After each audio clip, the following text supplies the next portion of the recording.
Мијатата сабота зборував за делумната послушност и денес ќе проследиме само еден добар старозаветен пример за такво нешто, кој што е и во духот на библискава лекција што ја проучувавме утрово, за тоа колку е сериозно, колку е потребно сериозно да го сватиме гревот, а сега ќе видиме колку е потребно сериозно да се свати секоја Божја заповед, секоја Божјо слово. Бидејќи Уза загина затоа што целиот Израел, начело со цар Давид, иако исполнети со света радост и со добра волја да го прослават Господа и ковчегот на заветот, не ги исполниле сите Божји инструкции за пренесување на ковчегот. Значи, исполниле многу, но не исполниле се. И тоа беше причина за национална катастрофа. Или национален, најрадосниот ден да го претворат во национален ден на жалост, така да речеме. Самиот Исус во Евангелието рече, цитирајќи го Мојсеја повторно, бидејќи не живее човекот само од леб, туку од секој збор. Значи, не живееме само од материјалните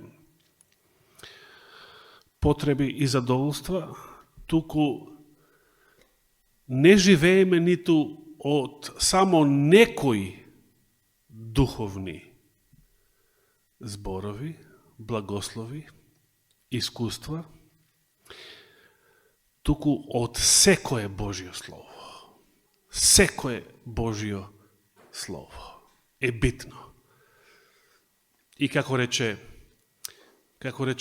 истиот богобрат апостол Јаков, бидејќи кој го одржи целиот закон, а сгреши само во едно, што?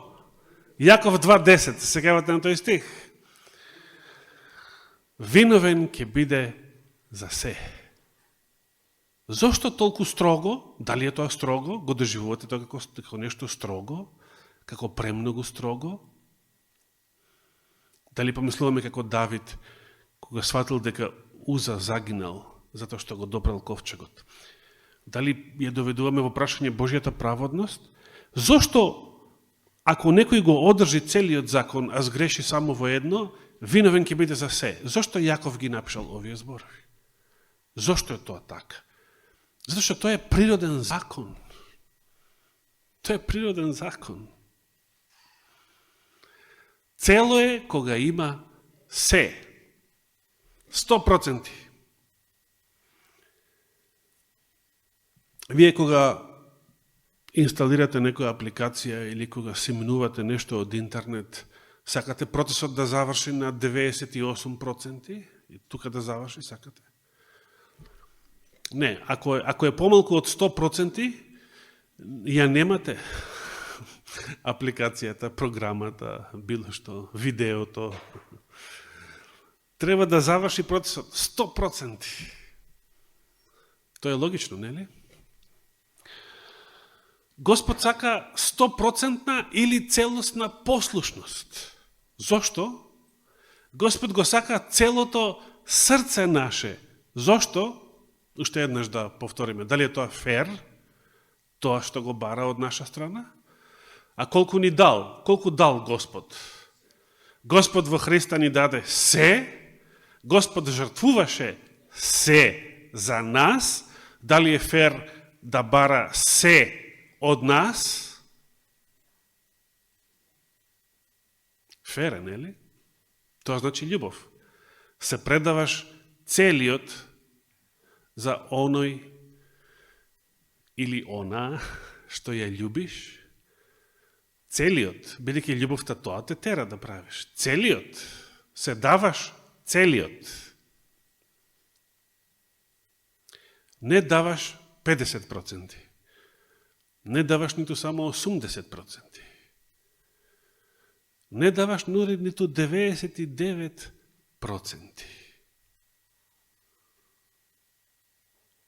туку целиот, 100%.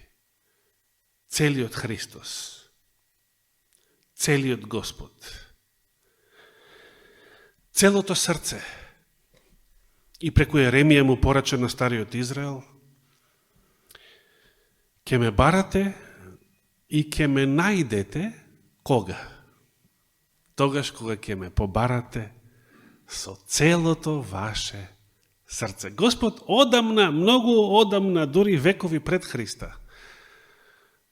Значи сега може да изброиме пред 26 цели векови.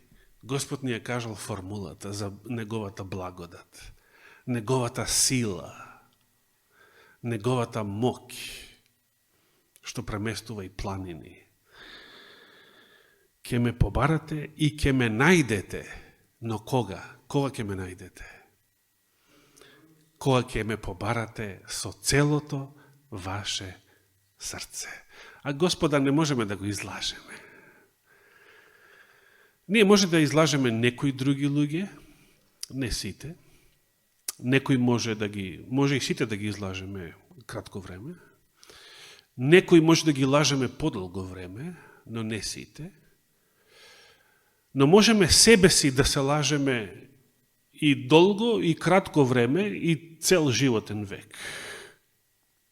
Но Господа не може да го излажеме. Тој секогаш знае што имаме во срцето. Секогаш знае каква ни е побудата за нешто. Секогаш знае какви ни се мотивите и каква е нашата духовна состојба. Колку сме и дали сме искрени, дури и во нешто што го бараме. Пред да го прочитаме примерот за делумната послушност, жив пример, некој што ќе се подсетиме од Стариот Завет, да прочитаме еден краток новозаветен пример за целосна послушност и сакам овој пример да го запаметиме добро, сакам овој пример да не охрабри. Овој пример ќе биде охрабрување. Затоа што кога зборуваме за нешто целосно, цело, тоа звучи исто како да се биде совршен, совршено. А денес мнозина, денес дури и Адвентистичката црква се плаши од зборот совршенство. Или совршен, совршена. Но овој новозаветен пример ќе не охрабри да не се плашиме од тој збор, бидејќи, ако се сеќавате, Исус на друго место кажа една друга парабола за татко и двајца синови. Која беше таа? Не за загубениот син. Кажа една друга парабола за татко и двајца синови. Ви текнува на друга таква парабола? Кај што има татко и двајца синови, а не е загубениот син.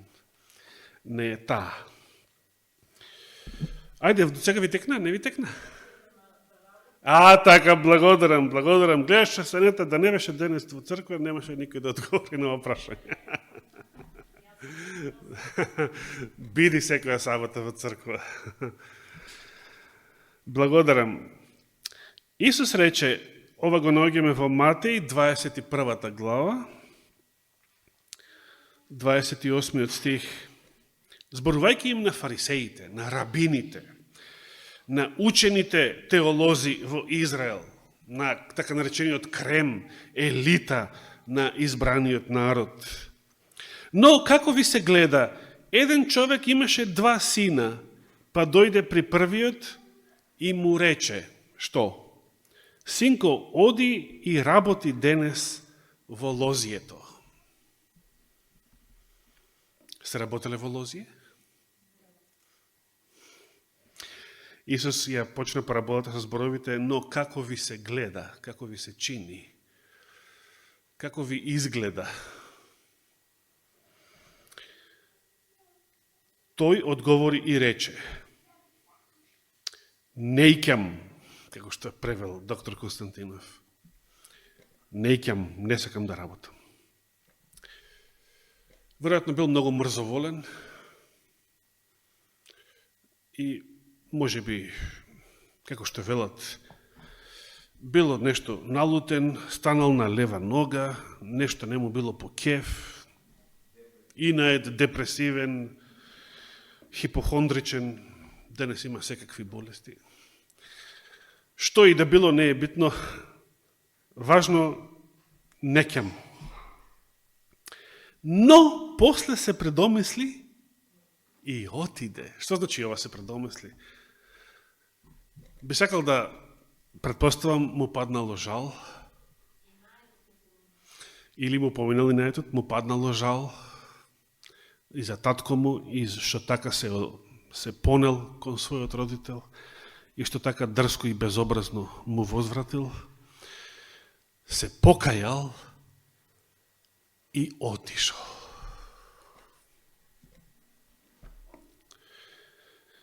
И што значи тоа отишол? Значи отишол и работел цел ден на лозието. Дојде и при вториот и му рече исто така. Што му рече? Синко, оди и работи денес во лозието. А тој, вториот, како одговори? А тој одговори и рече, одам Господаре. Да видите како му се обраќа. Или, ние како би рекле, одам Господе, да Господе, да, амин Господе, одам Господаре, и не отиде.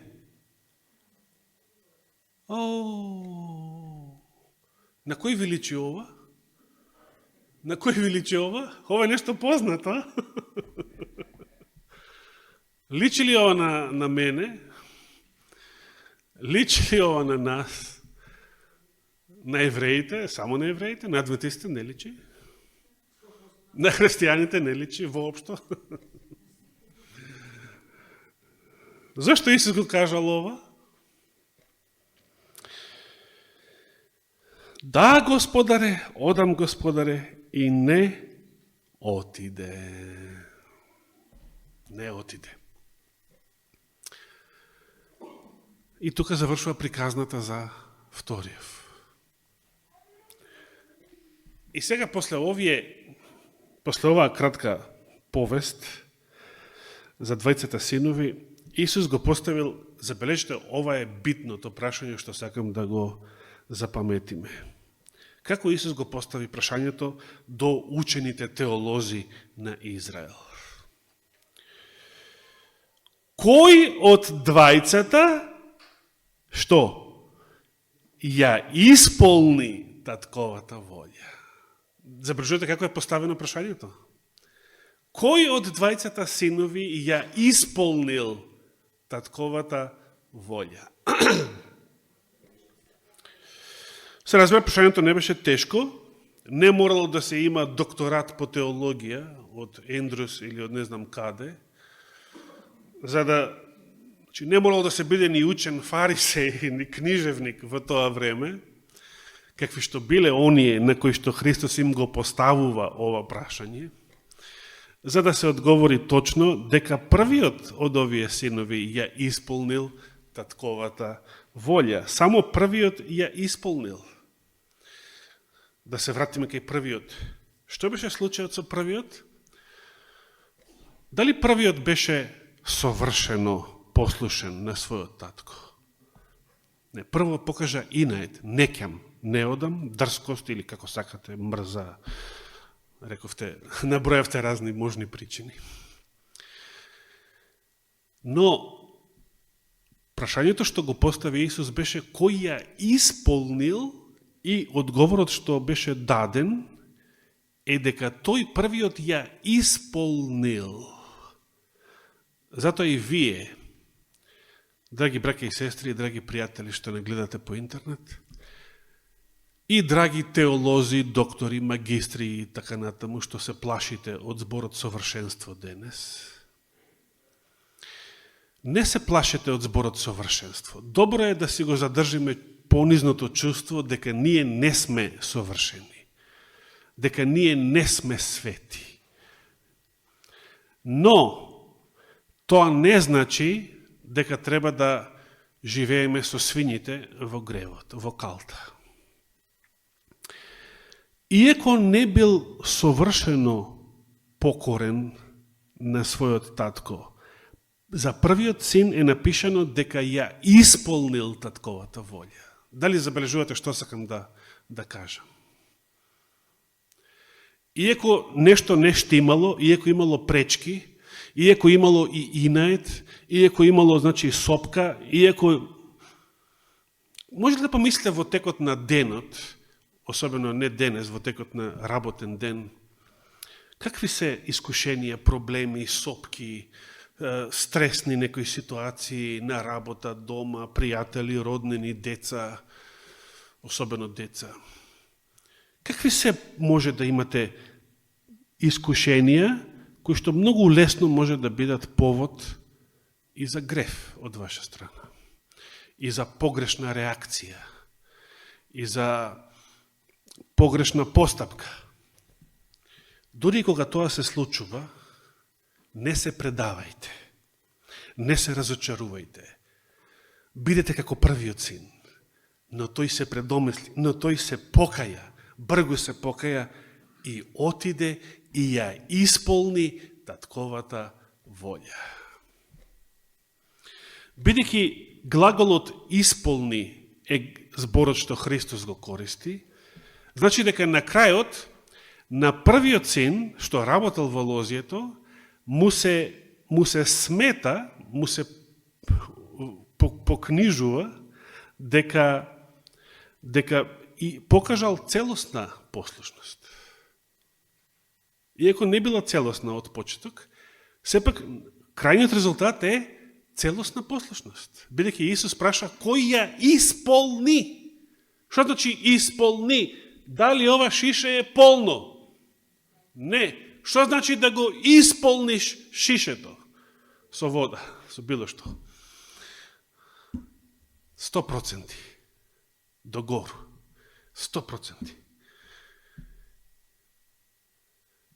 Синот ја исполнил. Значи, не се обесхрабрувате затоа што паѓате, затоа што се сопнувате, затоа што има милион причини и поводи да се сопнете, да паднете, да изреагирате погрешно. Се што треба е бргу да се покаете, бргу да дојдете при себе и потоа продолжете да ја творите Божијата волја. Нели е тоа едноставно? И на крај ќе ви се засмета дека сте покажале целосна послушност. Нема да ви се земе предвид било што не чинело предходно во вашиот живот. За разлика од вториот син, кој што велел да, одам, амин, така е, како на времето кога другарот беше Бог и кога ќе кажеше нешто и одоздола маса народ, негови обожаватели, тако е!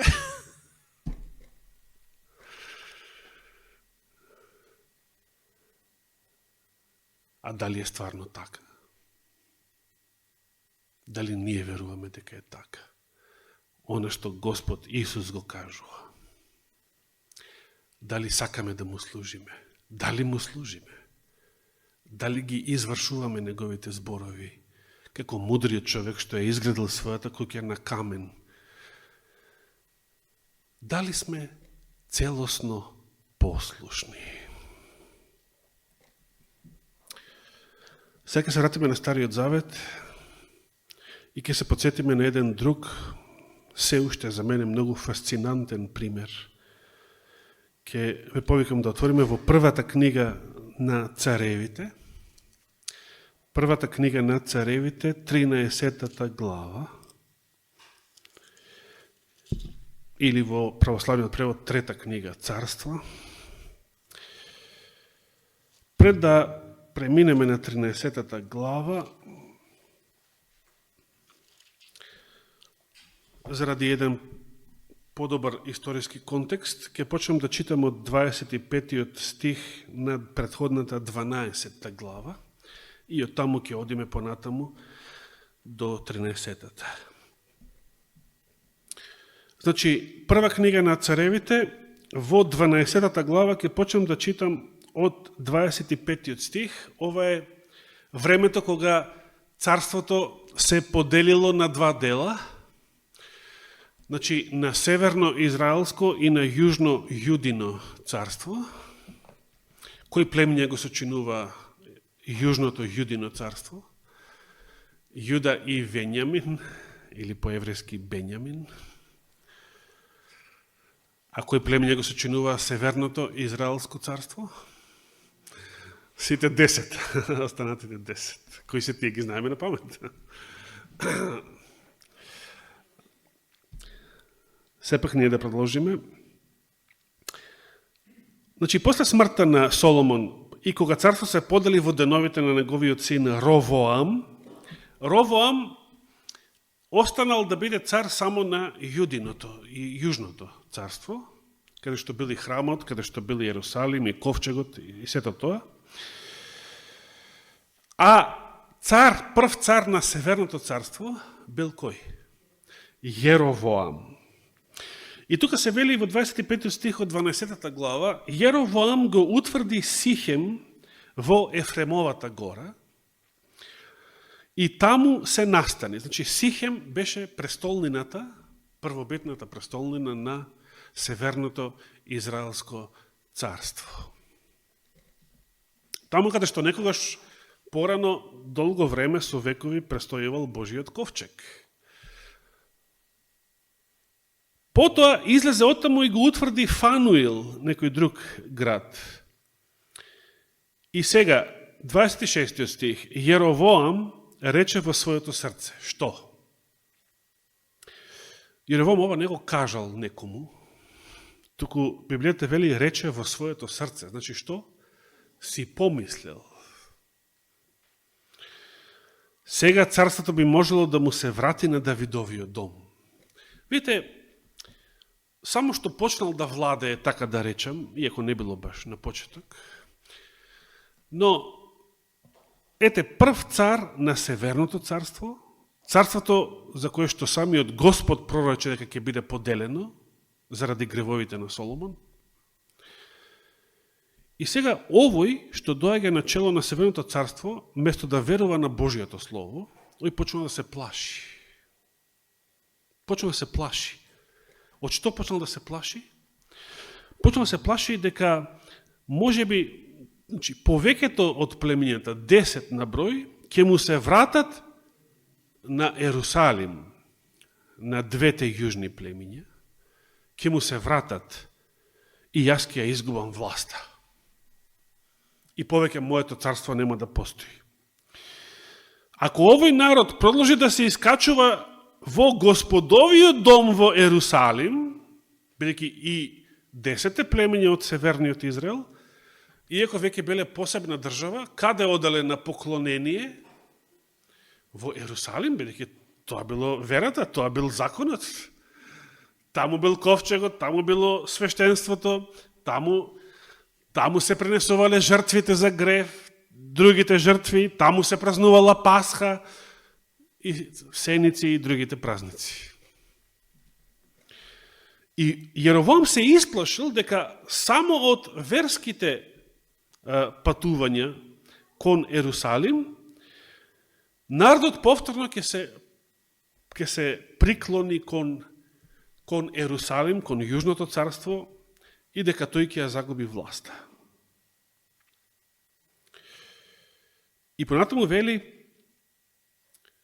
значи, ако овој народот прво се скача во Господовиот дом во Ерусалим за да пренесува жртви, срцето на народ ќе му се врати на својот господар Ровоам, јудејскиот цар, и мене ќе ме убијат. Сето ова со еден збор се опишува страв. Страв од губење на власта. Видите колко е тоа патолошки опасно. Многу векови подоцна Ирод се исплашил од информацијата дека некое бебе се родило во Витлеем. Зошто се исплашил? И затоа што, видите каков страв, патолошки страв да не ја загубам власта. Дали ова можеме да го разбереме? Кој од нас бил на власт да знае како е да се биде на власт? И патолошки, да не сакаш, толку било страшно да се загуби власта. Како што ги смејуваше еден на времето. Што ќе правиме ако не сме во власта? Тоа беше уште пред вторите избори 94-та година. Страшно нешто. И од тој патолошки страф да не ја загубам власта, наредил да се заклат 14.000 бебења до 2 годишна возраст во Витлеем и неговата околина. Замислите колку едно немокно суштество, колку едно мало бебе може да биде закана и причина за страф на мокни владетели во овој свет. Чудо нешто. А како постапил Јеровоам од страф да не ја загуби власта? Решил да ја смени религијата на целиот северен Израел. За да не оди народот во Ерусалим, за да не му се поклонува на израелскиот Бог, светецот Израелов, за да не принесува жртви во Господовиот храм, затоа си направил нов храм на север, во својата земја, и вели 28 стих, откако царот се посоветува, направи 2 златни телиња. 2 златни телиња. Од каде му дошла оваа идеја? Значи, некои луѓе читале Библија од погрешни причини. Да бараат во историјата на избраниот народ, да бараат примери како повторно да му грешам на Господа. Како повторно да го провоцирам неговиот гнев. Како повторно да правам грев и да паѓам во идолопоклонство. Ако сакаш власт, ќе му годуваш и на телиња, буквално и на говедото, што го вика Ваал. Зашто зборувавме малку зимоска. Откако царот се посоветува, направи 2 златни телиња и му рече на народот: доста одевте во Ерусалим, доста. Точка, завршува. Еве го Израелу, твојот Бог, кој те изведе од египетската земја. Чии зборови бе овие? На Аарона. Човекот не се ни потрудил да измисли нешто ново. Го копирал отпадот од времето на Аарона. Го копирал буквално идолопоклонството од времето на Аарона. Истите златни телиња, исто 2 на број, исто од злато направени, и со истите зборови: ова Израелу се твоите богови. Овие 2 телиња од злато, кои што пред малку не постоја, додека не ги направивме, тие те изведоа од египетското робство пред многу векови.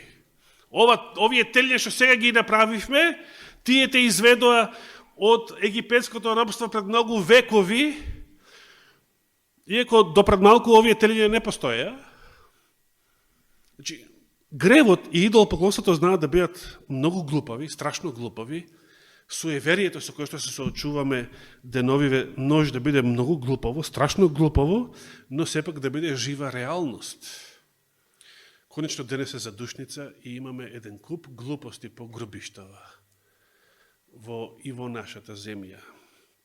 Нешто што е самата православна црква не го признава за исправно, но народот го прави и го прави, затоа што е тоа традиција.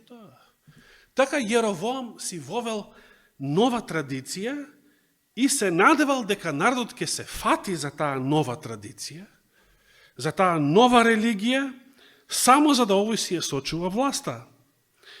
И дури вели 29 стих, потоа го постави едното теле во Ветил, а другото го смести во Дан. Јеровоам е пример за целосна непослушност. Не е пример за делумна послушност.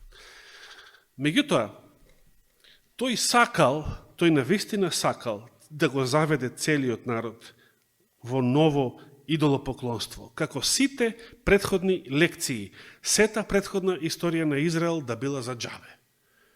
Све било за џабе. И времето на судиите, и сите робства, и сите падови, и сите казни во времето на судиите, и пред тоа во времето на Исус Навин и Мојсей. Сите тие искуства за џабе. Одново идолопоклонство. Одново желба заради, во случајот неговата власт, заради неговиот личен интерес, заради стравот од загубата на сите благодети на сегашниот живот, па и самиот живот, тој е подготвен и на идолопоклонство. Тој е подготвен да се откаже од вистинскиот Бог. Еден израелец, цар на избраниот народ, решил свесно да се откаже од вистинскиот Бог, од светецот Израелов, само за да си ја сочува власта и животот. Дали ова познато? Дали ова се прави денес? Дали ова се прави денес во Божијата црква?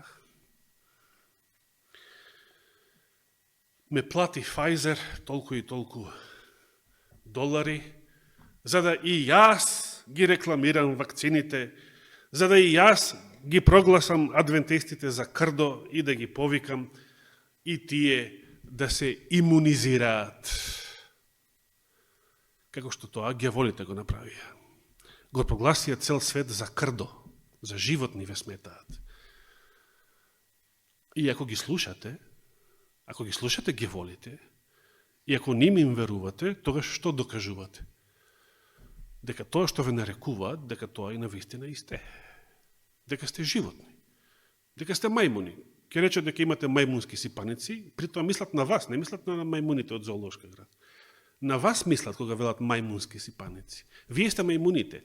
Вие сте свињите кога велат свински грип. Вие сте животните, вие сте крдото. Вие сте заморчиња за експериментирање. Кога и Божјата црква ќе се согласи на тој речник и ајде, за да не ја загубиме власта, парите, слободата, и ние ќе се поклониме на она, не беше теле, што беше златен тигар ли беше пред Обединетите нации? На оној звер. И ние ќе се поклониме. Кога ќе дојде жигот на зверот, ќе се поклониме ли?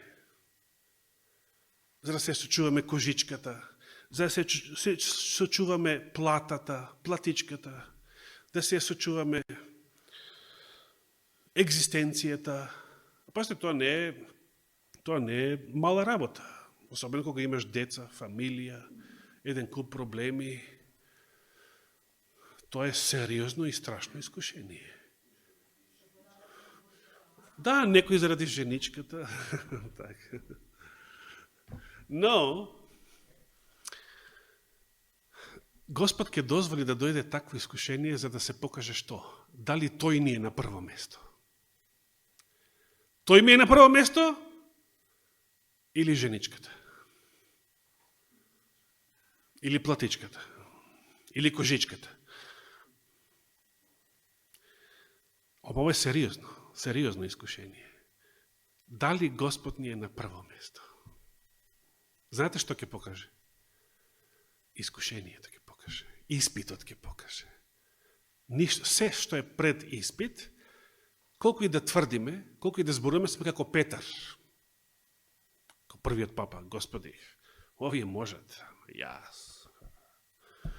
Нема теорија јас да се откажам од тебе.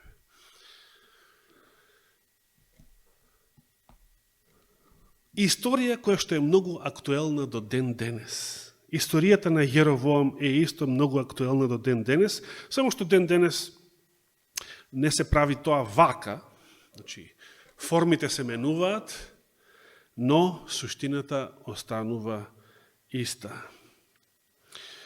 И понатаму се вели, Јеровоам подигна идолопоклонички куќи на висините или високите места и постави свештеници, си поставил своји свештеници од народот, кои не беа левити, нечи спротивно на законот. Потоа Јеровоам воведе и свој празник во 8-миот месец. Наспроти господовите празници во 1-иот, 3-иот и 7-миот месец, тој си воведе во 8-миот месец празник. Во 15-тиот ден на тој месец, како што е празникот што се слави во Јудеја се слави 15-тиот ден од 7-миот месец, според господовиот закон, и таму принесе жртва на жртвеникот. Така направи во Ветил, жртвувајќи им на телињата што ги направи. Во Ветил им постави свештеници на високите места што ги подигна и принесе жртва на жртвеникот што го направи во 15-тиот ден од 8-миот месец, во месецот што сам си го избра и воспостави празник за израелците и пристапи кон жртвеникот, тој самиот, Јеровоам, пристапил кон жртвеникот за да покади. И тој почнал да кади и цар, и свештеник, и основач на нова религија, и нови празници, и ново свештенство, све ново, и нови богови, телиња од злато. Тоа е ново вера и ново верство.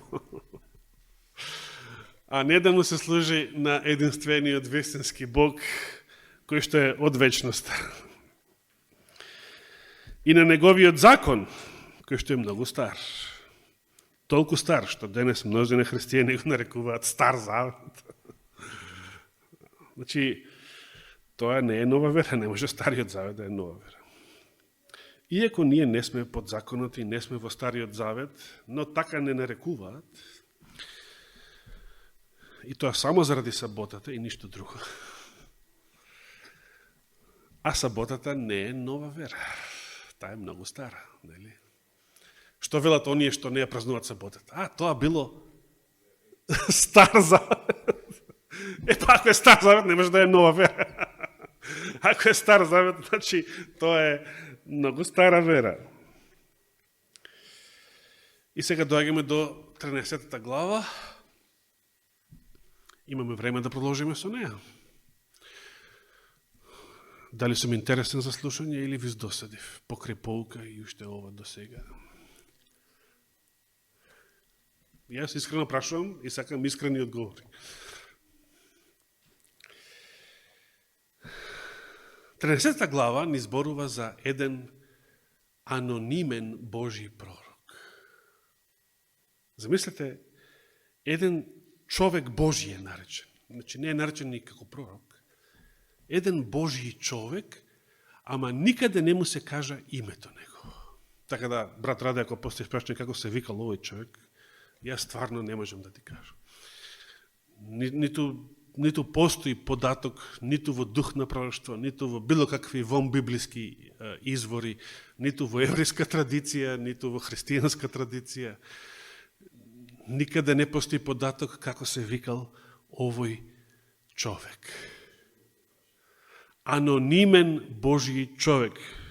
Веројатно не бил женет. А еден Божи човек дојде со Божиото Слово од Јудеја, значи сега од Јужното царство, Јеровоам прима посета. Дојде од Јудеја во Ветил, кога Јеровоам стоеше пред жртвеникот за да кади. Замислите. И што направил овој анонимен Божи човек од Јудеја? Овој анонимен Божи човек, го нагласувам ова анонимен, многу ми се допаѓа. Анонимниот пророк, ке се вика оваа проповед. Овој Божи човек кој што дошол по Божја заповед од Јудеја, тој не дошол да му пренесе порака на Јеровоам.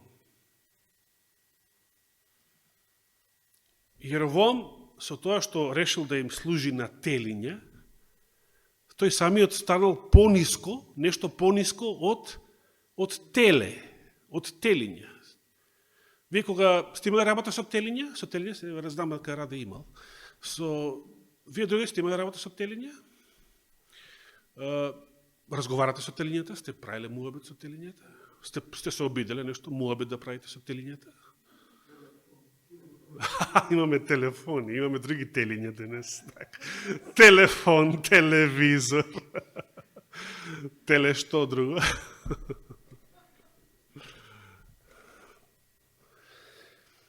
Божиот човек нема работа со Јеровоам. Божиот човек дојде тука да му се обрати на жртвеникот на Јеровоам. Меѓутоа, ова се знае, според поговорката, ти велам керко, сети се снао. Ама кој да се сети? Кој да се сети е работата? Жртвенику, жртвенику, Господ вели вака, еве ќе се роди во Давидовиот дом син по име Јосија.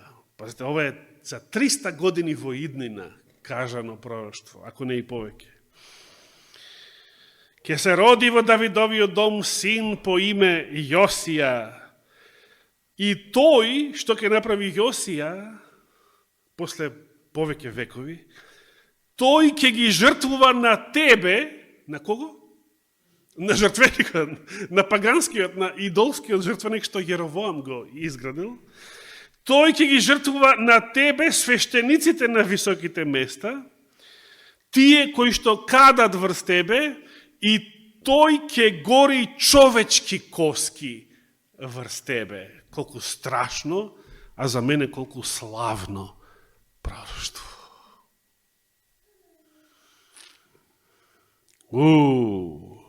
Како се почувствувал Јеровоам, царот кој ги слушнал овие зборови. Понатаму во 3 стих вели, и во исто време им даде знак. Ова е знак дека Господ зборуваше. Ете, жртвеникот ќе се распукне и ќе се истори пепелта што е на него. 4 стих, кога царот, значи Јеровоам, чул што рече Божиот човек против жртвеникот во Ветил, ја испружи раката од таму, од жртвеникот и рече, што? Фатете го! За пак ќе личи на хитлерски поздрав. Веројатно ова нема да биде во снимката. Фатете го! Но како што ја испружил раката, царот, што се случило? Раката му се исуши, му се здрви и тој повеќе не можеше да ја врати кон себе. Замислите сега јас дома, јас цело време да мора да бидам вака, и кога ќе заврши проповета и кога ќе пееме песна со Данило овде на катедра, јас да морам цело време вака, кога ќе седнам, да морам цело време вака, кога ќе се поздравувам потоа со вас цело време вака, кога ќе одам дома цело време вака, кога ќе ручам дома со левата рака цело време вака. Зошто?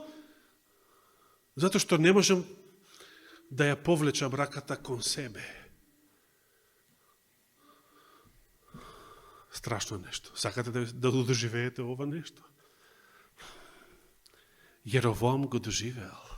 Зошто? Ако даде Господ живот и здравје, ќе продолжиме следната сабота или таа после неа. Ќе видим.